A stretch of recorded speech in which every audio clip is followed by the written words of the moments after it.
नमस्ते दोस्तों, मेरा नाम प्रवीण है। आज हम रंगनाथन जी के जीवन की कुछ झलकियाँ देखेंगे और उनका ओवरव्यू लेंगे, जो हमारे एग्ज़ाम के पॉइंट ऑफ व्यू से काफ़ी महत्वपूर्ण भी है। और ये नेट वगैरह की एग्ज़ामों में पूछा भी जाता है थोड़ा बहुत। तो आइए हम इनके खास खास पॉइंट देख लेते हैं। जैसे कि इनका पूरा नाम डॉक्टर सियाली रामामिता रंगनाथन है और इनका जो जन्म हुआ था वो 1892 1892 में सियाली गांव मद्रास में, जो हाल फिलहाल अभी चेन्नई में है, वहाँ पे हुआ था। और इनकी मृत्यु 1972 इनकी मृत्यु बेंगलोर में हुई थी। ये नोट कर लेना दोस्तों, इनकी मृत्यु बेंगलोर में हुई थी। ये भारत के गणित तथा पुस्तकालय विज्ञान के जनक के रूप में जाने जाते हैं। ये क्वेश्चन भी बनता है बहुत बार कि पुस्तकालय विज्ञान के जनक कौन हैं, तो वो इन्हें जाना जाता है। और ये कोलन वर्गीकरण और क्लासिफाइड कैटलॉग कोड जो कि इन्होंने बनाया था, इन्होंने वर्गीकरण के क्षेत्र में बहुत योगदान दिया है। इनका योगदान बहुत ही सराहनीय है और बहुत ही ज़्यादा इन्होंने योगदान दिया है। इन्होंने 1965 में पुस्तकालय विज्ञान में शोध की उपाधि प्राप्त की थी। पुस्तकालय विज्ञान के 5 सूत्र भी इन्होंने ही दिए थे। अब इनके 5 सूत्र क्या है वो हम देख लेते हैं। और एक और ये विशेष बात, भारत की सरकार ने 1972 में इनके नाम का ये एक टिकट भी जारी किया था। ये 100 रुपये का टिकट नहीं है, ये 1 रुपये का टिकट है। आइए अब हम आगे का देखते हैं। तो ये हैं इनके 5 नियम साहब। तो ये 5 नियम है, ये टोटल मिला के एक की पॉइंट है। आप इसको एग्ज़ाम में डिस्क्राइब करके भी अपने हिसाब से लिख सकते हैं। और ये की पॉइंट है, ये एग्ज़ाम के हिसाब, ये जो अदर बड़ी एग्ज़ाम होती है ये उनके हिसाब से ज़्यादा सही होते हैं। जैसे कि पुस्तक उपयोग के लिए होती है, तो इसका मतलब ये है कि साहब किताब को कहीं रख ही नहीं रहने देना है, उसको पढ़ना है, खूब पढ़ना है। इतना पढ़ना है कि उस पुस्तक का यूज़ खूब सारे लोग कर सकें, उसका पूरा ज्ञान का भरपूर उपयोग कर सकें, ऐसा करना है। और प्रत्येक पाठक के पास अपनी पुस्तक हो, मतलब ऐसा है कि अगर 10 लोग हैं, 10 लोगों को एक ही टॉपिक पढ़ना है तो वो कहाँ जाएंगे। एक ही पुस्तक में से 10 लोग तो पढ़ेंगे, काफ़ी दिक्कत होगी। इसके लिए है ना, सबके पास में अपनी अपनी किताब हो और कोई भी पाठक फ्री ना हो। और इसका जो ये थर्ड वाला पॉइंट है, ये जो थर्ड वाला पॉइंट है ये बताता है कि साहब जितनी भी पुस्तकें हैं वो रखी ना रहें। पुस्तकालय में टोटल मिला के पुस्तक रखी नहीं रहनी चाहिए, सभी लोग पढ़ना चाहिए, सभी लोगों को ज्ञान मिलना चाहिए। इसलिए उनका जितना अधिक से अधिक उपयोग हो सके वो कर सकें। और इसमें ये जो चौथा वाला पॉइंट है ये लाइब्रेरियन के लिए है। जो एक अच्छा लाइब्रेरियन होता है वो पाठक के समय की बचत करता है। उसने कोई सी पुस्तक मांगी, उसने कोई सा रिकॉर्ड मांगा, तो उसके पास में तुरंत उपलब्ध कराया, उसके पाठक के समय की बचत हुई, जिससे पाठक भी खुश रहेगा और वो भी आपको धन्यवाद करेगा। ये उसके ऊपर है।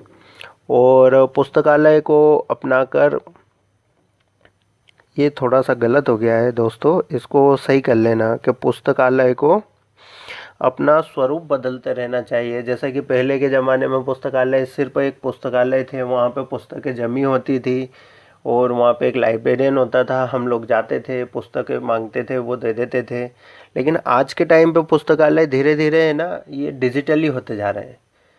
वहाँ पे जाते हैं, वहाँ पे वाईफाई वगैरह भी लगे हुए हैं, वहाँ पे बैठने की उत्तम व्यवस्था भी हो चुकी है।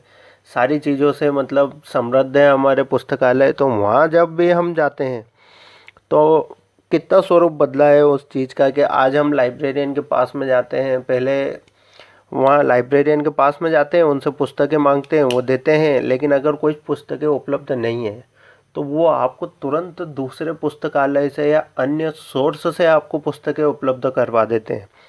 इस हिसाब से पुस्तकालय अपना स्वरूप बदलते हैं। यहाँ पे थोड़ा सा देख लेना दोस्तों।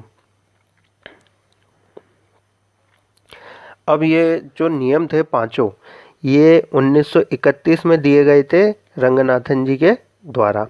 अब हम अगला देखते हैं।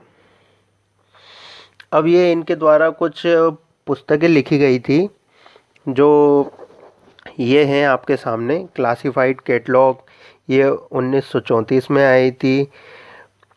और ये दूसरी वाली है प्रोलेगोमेना टू लाइब्रेरी क्लासिफिकेशन।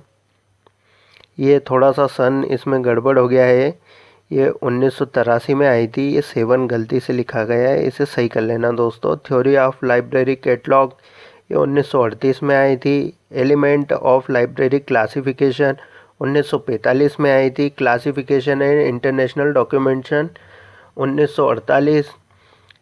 ये बहुत बाद की पुस्तकें हैं, या आज़ादी के बाद की पुस्तकें हैं। और ये क्लासिफिकेशन एंड कम्युनिकेशन 1951 में आई थी। और हेडिंग एंड किनन से है, ये काइंड से नहीं है, सॉरी, ये किनन से है।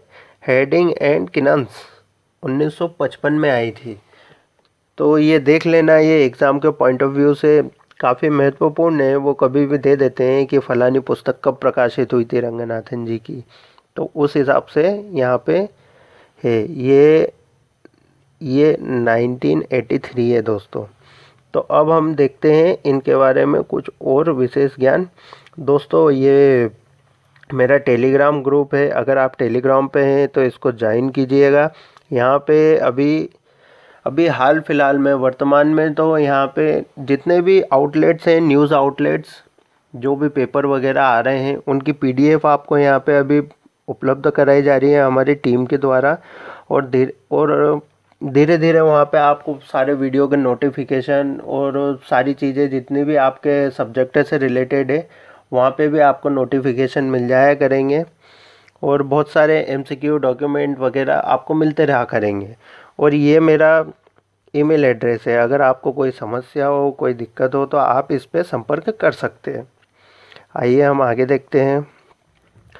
तो इन्होंने जो अपने जीवन काल में सेवाएं दी हैं, आइए हम उनको देखते हैं। जैसे 1924 में मद्रास विश्वविद्यालय के ये पहले पुस्तकालय अध्यक्ष थे। 1959 में ये विक्रम विश्वविद्यालय उज्जैन में प्राध्यापक के पोस्ट पर थे। अब पुस्तकालय अधिनियम का गठन में इन्होंने बहुत ही महत्वपूर्ण योगदान दिया था। इन्होंने आदर्श प्रारूप वहाँ पे पेश किया था। इसके बारे में हम अगले वीडियो में पढ़ेंगे, लेकिन बस ये है कि इन्होंने ही जो सबसे ज़्यादा पुस्तकालय अधिनियम के गठन में योगदान दिया था, वो इन्हीं का था। टोटल मिला के अगर देखा जाए तो आज जो पुस्तकालय अधिनियम है, वो इन्हीं के प्रारूप की एक कॉपी है। 1962 में इन्होंने अनुसंधान एवं प्रशिक्षण केंद्र स्थापित किया था। ये किया था साहब बेंगलोर में, ये बेंगलोर में करा था। और यहाँ पे इन्होंने जीवन पर्यंत, मतलब यहीं पर रहे। इनकी जो मृत्यु हुई थी, इसमें भी नोट कर लीजिएगा कि ये बेंगलोर में ही हुई थी। ये लास्ट टाइम तक अपने बेंगलोर में ही थे। और इन्होंने अनुसंधान एवं प्रशिक्षण केंद्र जो स्थापित किया था, वो भी बेंगलोर में ही किया था। और ये 1959 के समथिंग, 59 या 57 से 59 तक ये ज्यूरिख में गए थे शोध करने के लिए। और इन्होंने बहुत ही महत्वपूर्ण शोध किए वहाँ पर। और ये जो वर्गीकरण की विधियाँ हैं, इन्होंने ज्यूरिख में ही शोध के दौरान अर्जित की थी। आइए अब हम इनके बारे में आगे जानते हैं। तो आगे तो ओवरव्यू में इतना ही है कि ये तमिलनाडु के थे, ये श्याली गांव है, तो ये यहाँ पर है।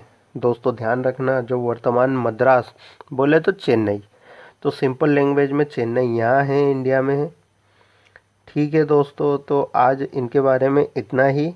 ये एक हिसाब से ओवरव्यू था जो हमको जानना चाहिए। इसी के छोटे छोटे पॉइंट बनते हैं, जैसे कि इनका जन्म कहाँ हुआ था, कब हुआ था, इनकी मृत्यु कहाँ हुई, कब हुई, और ये कहाँ कहाँ पे इनने पहला जो अपना पद धारण किया था वो कहाँ गया था। ऐसे 2 3 4 5 सवाल बनते हैं। और इनकी बुक के जब जब ये इनकी बुक पब्लिश हुई, वो कौन से सन, कौन सी डेट, ऐसा कुछ होता है। तो बस इसी के बारे में सवाल पूछे जाते हैं मेन तौर पे। बाकी तो सब्जेक्चुअल सवाल आते हैं नेट वगैरह की बड़ी एग्ज़ाम में, और ये की फैक्टर हैं जो थोड़े बहुत आप यूज़ करके अच्छा क्वेश्चन लिख सकते हैं। तो दोस्तों धन्यवाद। अब जब भी मैं नेक्स्ट वीडियो लेके आऊँगा तो मैं आपको बता दूँगा। धन्यवाद। चैनल को सब्सक्राइब करें अच्छा लग रहा है तो। अगर आपको नहीं लगता अच्छा, कोई दिक्कत है, तो आप शिकायत करो, उसके बाद में आपकी शिकायत का निराकरण हो जाए तब सब्सक्राइब करें। अगर आपको कोई ख़राबी लगती है तो प्लीज़ बताएं। धन्यवाद।